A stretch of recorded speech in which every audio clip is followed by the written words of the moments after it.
Are there any questions?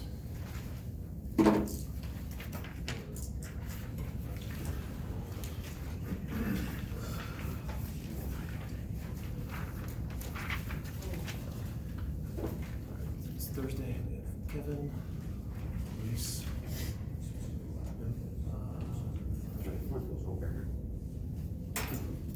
Robert, Nathan,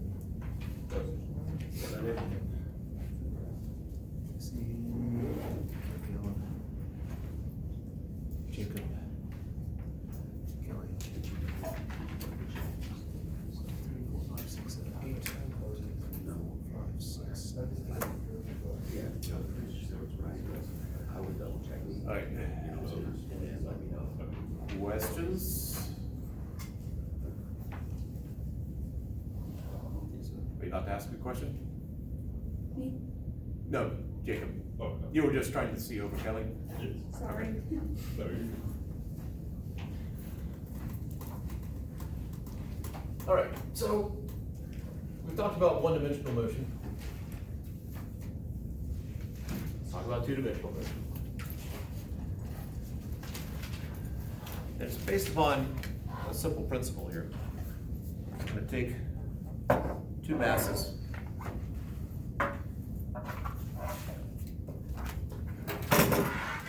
And I'm going to flick these two masses off the table. Now, this one being closer to the edge, so I'm basically going to do that. This one closer to the edge is not going to be moving as fast. This one will be moving noticeably faster. So that one's going to shoot over there, this one's going to fall right there.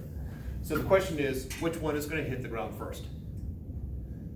The one that's, well, let's, physics by democracy. See if it works. So we have the one that's going to be going like that, the one that's just going to be basically doing that, and then tie. And then there's another option of neither, that they burst into flames on the way down and never quite make it. So who thinks it's the one moving faster that's going to hit the ground first? The one moving slower. You know, 1, 2, 3, 4. Is that 4 for that? None for that. And a tie. Back row. And they'll burst into flames on the way down. That's just not how. That'd be rather cool. I don't know if we could reproduce it, but. All right, here we go.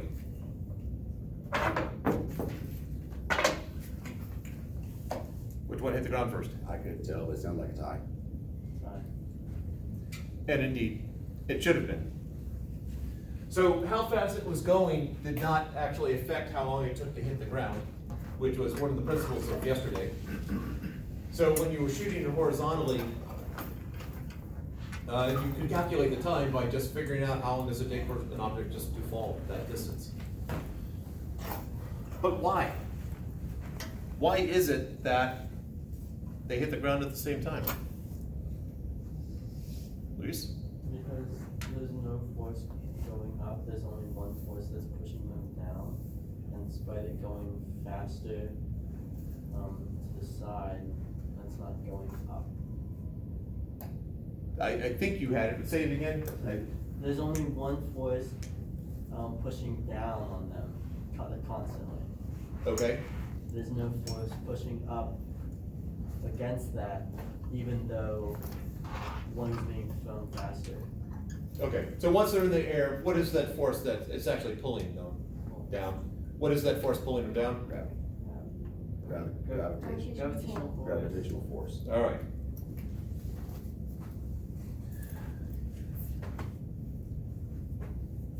There we go. So in the classic simple, ooh, black on black. There we go. All right. So as it is shot downwards, so if, well, let's do it this way. If it's going at 3 meters per second, let's make it 30 meters per second, more interesting, from a height of 50 meters, how far from the bottom of the cliff will it land? So there's two explicit pieces of information that are given, but there's several implied.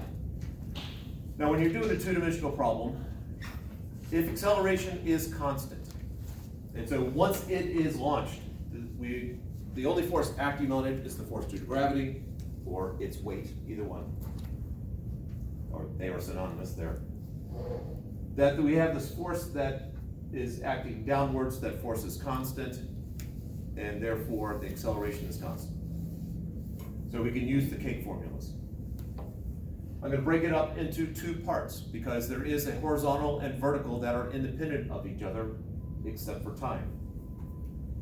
So I'm gonna establish I hat, J hat. If you wanna put I hat in the other direction and J hat in the other direction, that's fine. So I'm gonna have my set of I hat variables and J hat variables. And then I got my big five. Delta S, DI, DF, A, and T. All right, what are we explicitly given? The initial, Velocity and location. All right, so velocity. the initial velocity in the I-hat direction. All right, so V initial I hat, that's explicitly given, 30 meters per second. And how's that 50 meters fit into this? That's the I hat delta S, I believe. I hat delta S, so 50 meters horizontally? Oh no, J hat. J hat, okay, so what is my displacement? 15 meters. Zero. No, it's,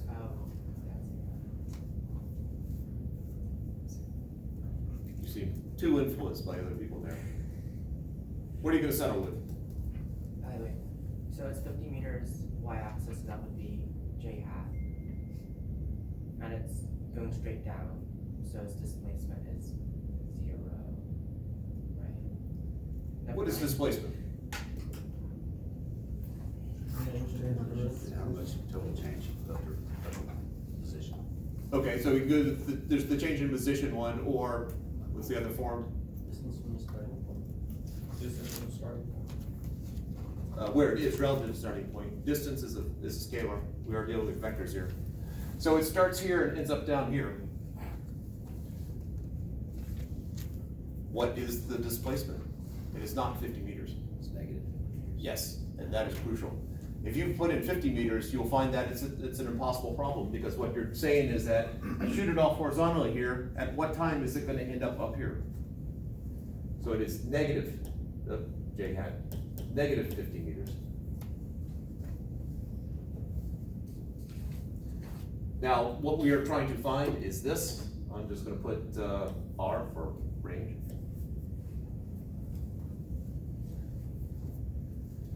There's three more implied pieces of information. The final velocity in the I-hat direction would be 0. No.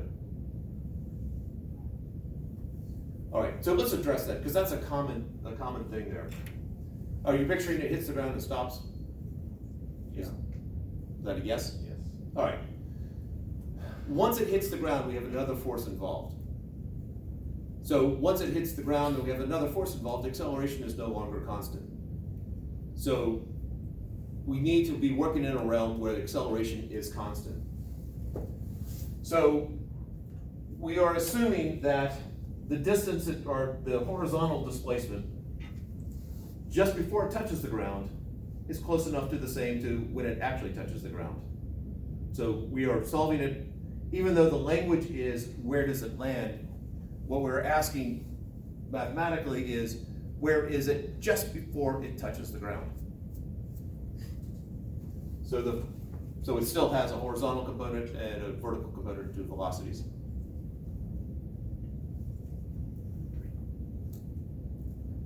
All right, there's still three pieces of implied information, The acceleration okay? and J-hat direction would be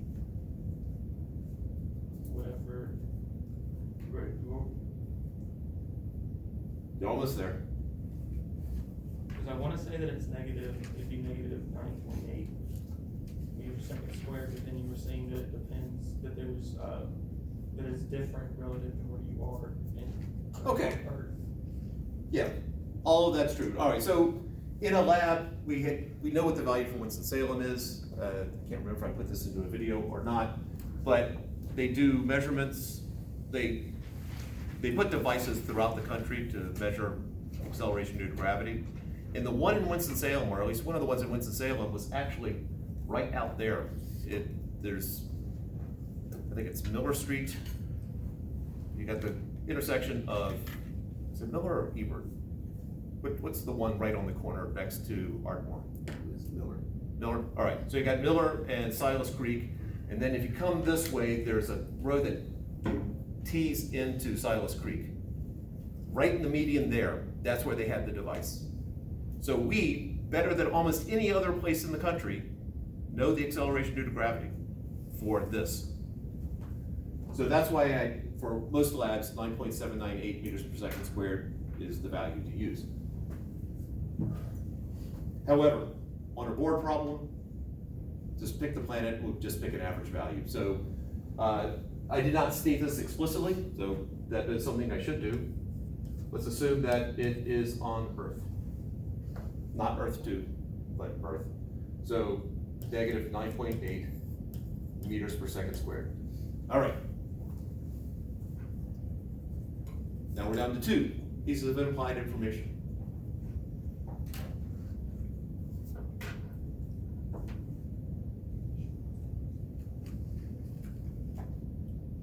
And hint, they're both zeros.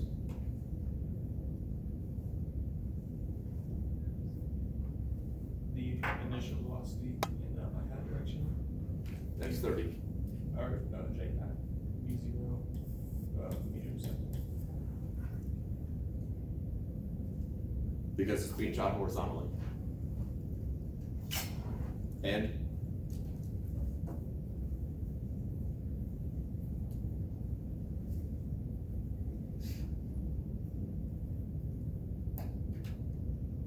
Final velocity. no.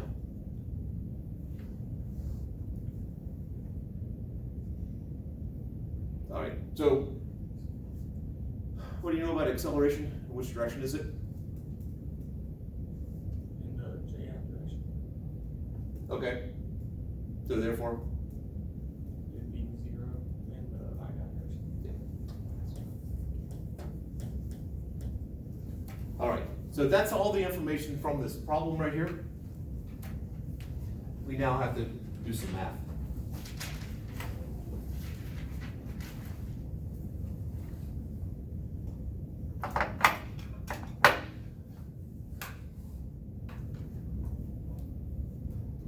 What we're trying to find here is time. Time is the one thing that binds the horizontal and vertical motion. It is in the air, moving vertically for as long, same amount of time as it's moving horizontally. Now, there's a lot of physics where when you get into quantum physics, you find there's some exceptions, things get tweaked. But I haven't found an exception to this. It's in the air horizontally just as long as it is vertically. So that number is going to be the same for both. In a problem where you're given the initial velocity and given the height, we're going to find the time with this information right here. Because I know 3 things, I should be able to find the other 2.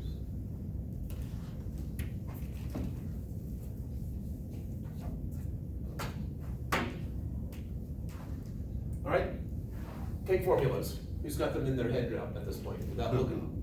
I gotta look, but I know which one to use. All right, can anyone do one of them without looking? Displacement equals velocity initial times time plus 1/2 acceleration times squared. All right, there's one. Displacement equals initial velocity plus final velocity divided by 2 times time. All right, there's 2. There's the 2 displacement ones. Velocity, was it equals initial velocity plus acceleration times time?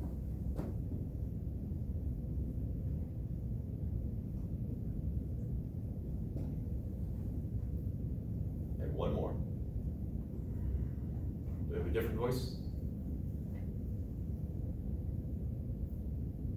All right, Nathan? Velocity final squared equals velocity initial squared plus 2 times acceleration times dot product. Or, not times, displacement. All right, and it is a dot product. All right, I guess I used X there, so I probably should use X here. And I guess I used S over there. All right, so I'm trying to find time. I don't have final velocity. Which equation should I use? Top one. The first one? Okay. You said top one, but what I first heard was that one. And so, Yeah, my bad. The first one.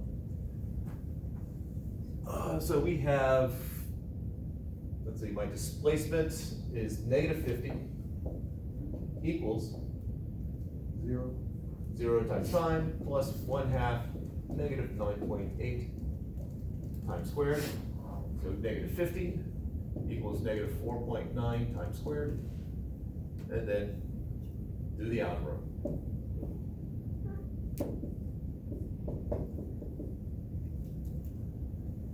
If someone would be kind enough to calculate that, I'll get the right hand side.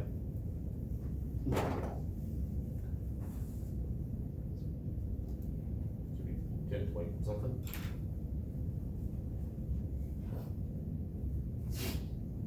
It is helpful for at least several people to have calculators because it's something I will do regularly. 1.02. Say it again? 1.02.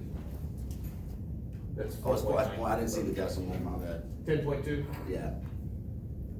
and then square root.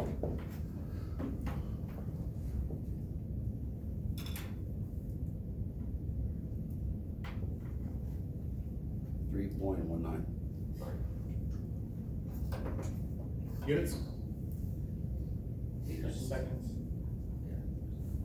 All right, so it's gonna be in the air for 3.19 seconds. I'm assuming that if someone got a different answer, that they would have said so. I have worked through 2 boards worth of problems, basically the length of that before I get to the end, realize there's a mistake, and someone said, oh, yeah, there's a number wrong on the other side of over there.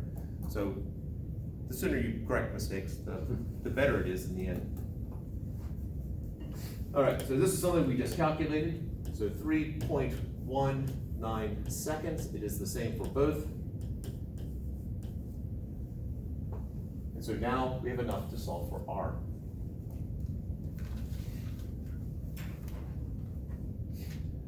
So which equation am I going to be using?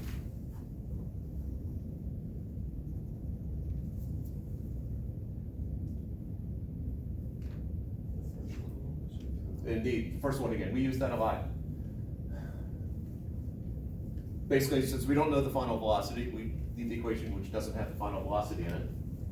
And so this right here was our j hat information. And so now we're going to do the I hat. Please do not mix and match. So I have R, which is what I'm trying to find, is equal to 30 times 3.19 plus 1/2 0 times 3.19 squared. So just 30 times 3.19. 5.7. 95.7 Yes, sir. units. Meters.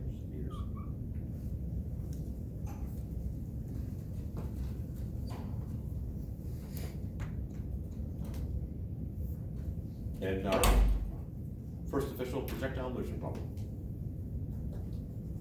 I will tell you, on the first test, there will be a projectile motion problem.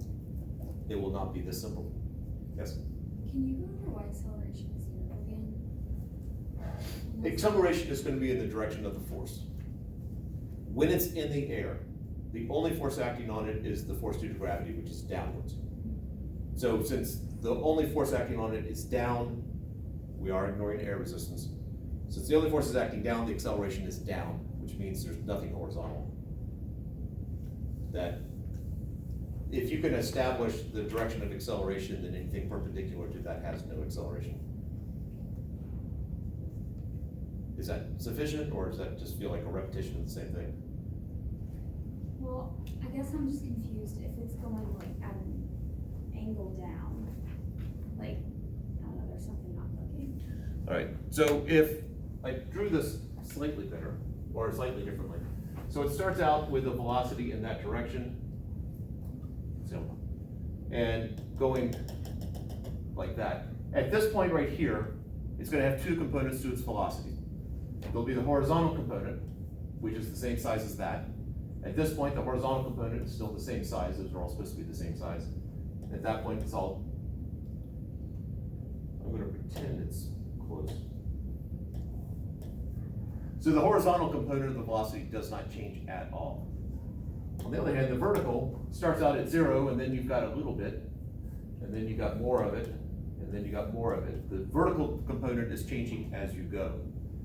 So the total velocity is the sum.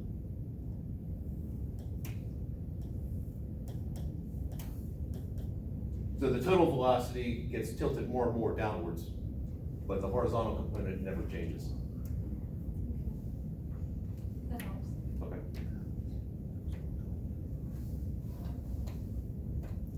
And there are various places online which illustrate this using computers instead of hand drawing.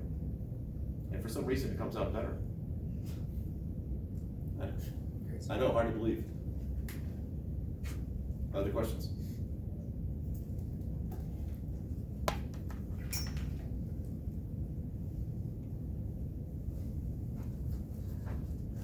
All right, I think it's time to do a more complex problem.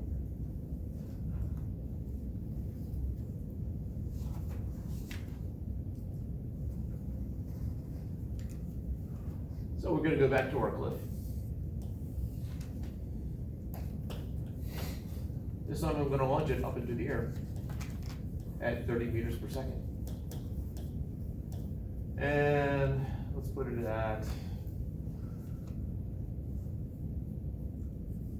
37 degrees.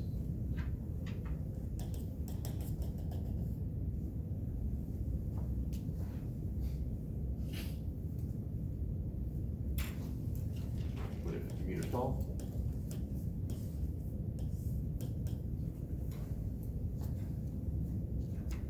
And